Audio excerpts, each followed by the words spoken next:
selamat datang di Pojok Santai.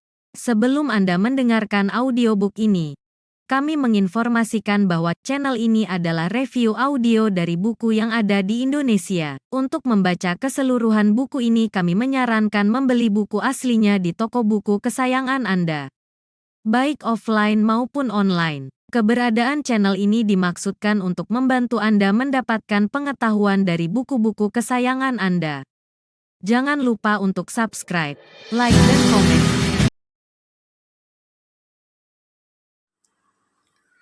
Selamat datang di Pojok Santai, channel khusus yang membahas komik dan novel dengan cara asyik. Akhirnya, Wiro mendapat jawaban akan lirik yang dinyanyikan sang guru terkait sejarah kehidupannya sendiri. Apa yang akan dilakukan Wiro selanjutnya?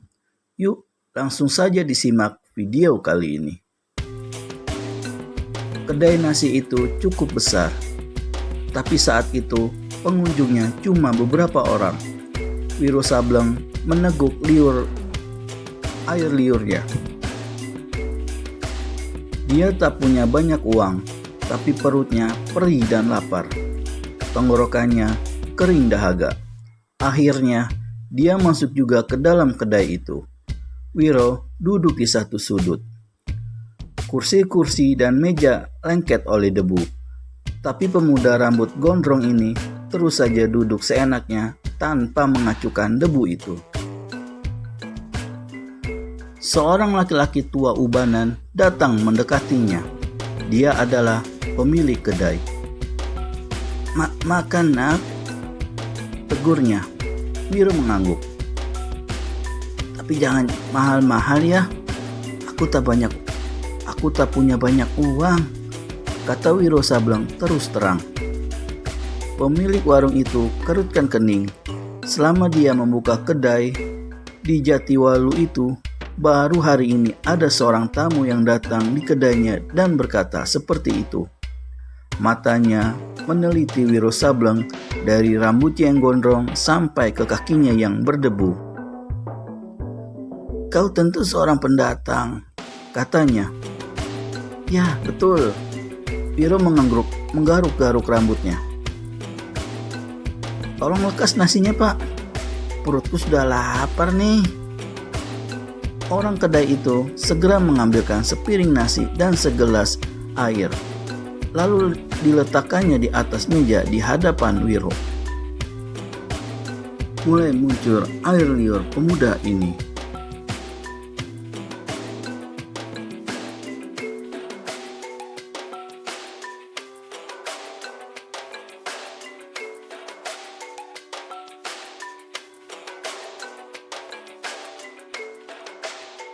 Selama 17 tahun di puncak Gunung Gede, dia hanya kenal nasi merah dan sayur. Kini, menghadapi nasi putih dan ikan serta gula yang lezat, maka lahaplah makan Wiro. Keringat memercik di kulit mukanya, kemudian diteguknya air. Pada saat dia mengusap perutnya yang buncit keras itu, maka masuklah 4 orang laki-laki. Semuanya berpakaian serba hitam, memakai golok di pinggang. Tampang-tampang mereka sungguh tak sedap dipandang. Mereka masuk dan duduk dengan seenaknya. Keempatnya memelihara brewok. Pemilik kedai melihat kehadiran keempat orang ini dengan cepat datang melayani. Agaknya keempat manusia ini pastilah orang-orang penting juga. Tak lama kemudian, maka dihidangkanlah makanan yang lezat-lezat di atas meja. Tuak murni pun diletakkan dalam sebuah bumbung bambu, berikut 4 buah gelas yang juga dari bambu. Keempat orang itu makan dengan angkat kaki. Suara celepak-celepuk mulut mereka terdengar sampai ke tempat Wiro Sableng duduk. Tapi tentu saja, pemuda ini tak mau ambil peduli. Meski mereka menyiplak sampai sekeras geledek pun, dia tak akan ambil pusing. Wiro Sableng melambaikan tangan memanggil pemilik kedai. Berapa aku mesti bayar? Tanya Wiro. orang kedai itu menyebutkan jumlah uang yang mesti dibayar Wiro. "Waduh, mahal sekali," keluh Wiro. "Tadi aku sudah bilang jangan mahal-mahal. Itu juga sudah sangat murah, nak," kata orang kedai. Wiro Sableng garuk-garuk kepalanya. "Habis uangku buat bayar makanan ini." Dikeluarkannya uangnya dan diberikannya pada orang di kedai. Pada saat itu pula terdengar gelak tawa keempat orang yang duduk di meja seberang sana. Salah seorang dari mereka yang berbadan gemuk pendek dan berkepala botak berkata, "Kalau tidak gabrek uang, jangan masuk kedai, Bung." Yang seorang lagi menyambungi, "Daripada takut-takut keluar uang, sebaiknya cari saja makanan di tong sampah." Keempat orang itu tertawa gelak-gelak. Wiro memandang kepada mereka. Diejek demikian rupa, pemuda ini tenang-tenang saja, malahan sunggingkan senyum dan garuk-garuk kepala.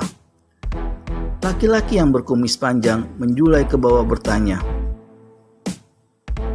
"Kau mau uang buat beli makanan?"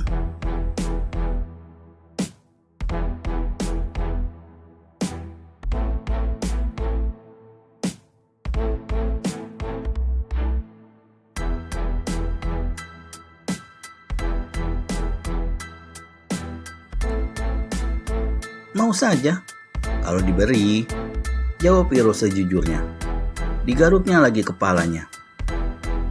"Merangkaklah di hadapanku, menyalak 3 kali, dan tuanmu ini pasti akan kasih uang kepadamu." Atap kedai itu seperti mau runtuh oleh suara tertawa keempat orang itu. Wiro memandang berkeliling. Ketika dilihatnya beberapa sisir pisang Ambon yang berjejer digantung di atas meja, tempat meletakkan ikan dan gulai, maka tertawalah pemuda itu. Mula-mula perlahan, tapi makin lama makin keras dan dia melangkah mendekati deretan pisang itu. Dikeluarkannya sisa seluruh uangnya yang masih ada, yang tak seberapa tapi cukup untuk membeli sesisir pisang. "Aku beli pisangmu, Pak," kata Wiro.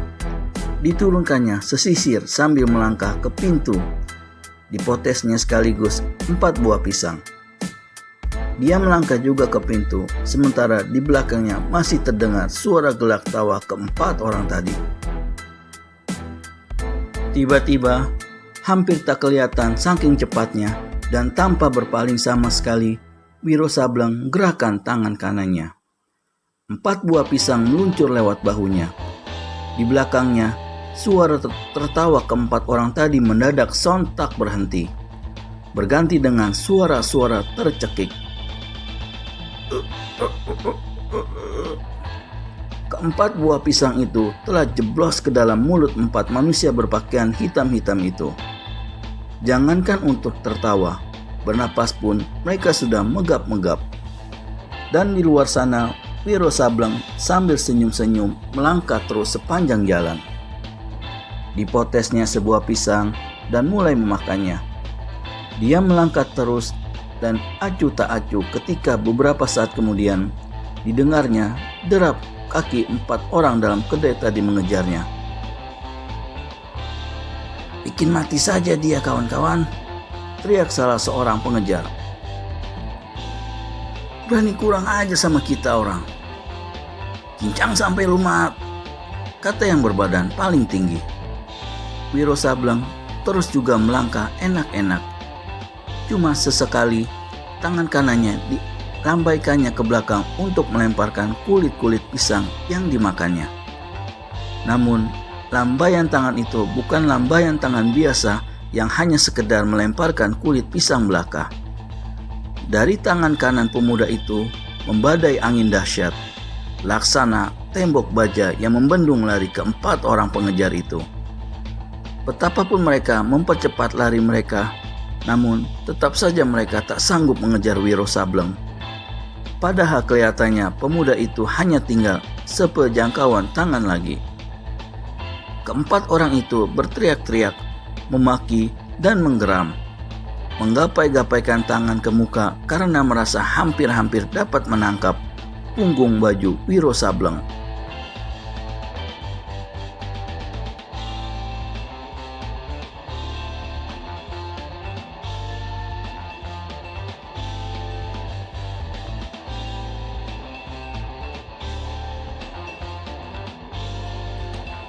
Namun gerakan-gerakan mereka itu tak ubahnya seperti 4 ekor monyet yang menjadi gila mencak-mencak kian kemari.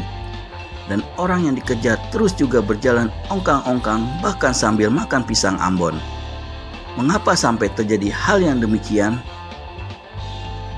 Tidak lain karena Wiro Sableng telah mengeluarkan ilmu kesaktiannya yang bernama Dinding Angin Berhembus Tindih Menindih. Gila betul! Teriak laki-laki tinggi jangkung yang lari paling depan, namanya Bergola Wungu.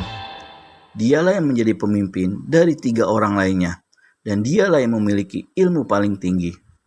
Dengan sangat geram, sambil lari dicabutnya sebilah belati dari pinggangnya.